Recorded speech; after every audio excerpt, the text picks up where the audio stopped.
Tumaas ang bilang ng mga disgrasya sa kalsada ngayong taon kumpara noong 2023. Kaya paalala ng DOH sa mga driver lalo pat hindi pa tapos sa mga party.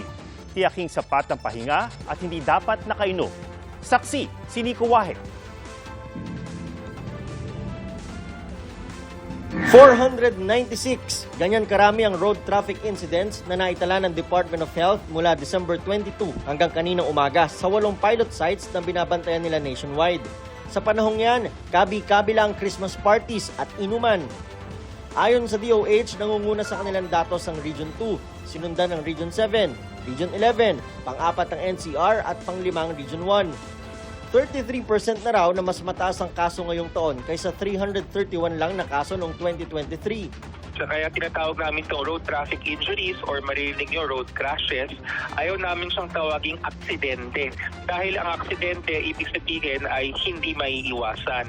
Ang mga road traffic injuries, naiiwasan po yan. Kung tayo ba ay magsusuot ng helmet, tayo magsusuot ng mga seatbelt, kung tayo ay susunod sa mga traffic rules, at kung cool lang tayo sa daan.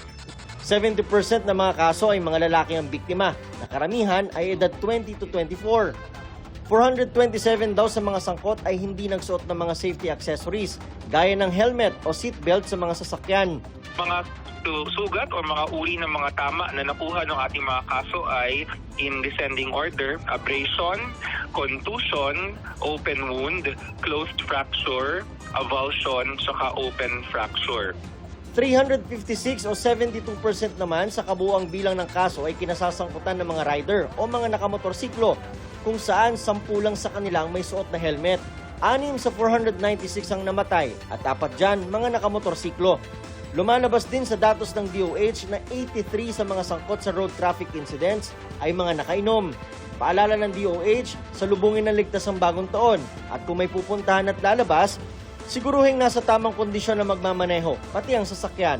Huwag na pong uminom ng alak at kailangan po kumpleto ang pahinga, 6 to 8 hours ng tulog para hindi po tayo maatok-antokin sa daan. At pag tumabas po tayo, yung ating mga sasakyan ay ayos ang kalagayan para hindi na rin to yung madalas na sinasabi na walan ng preno, kung ano-ano mga dahilan. Para sa GMA Integrated News, Nico Wahe, ang inyong saksi.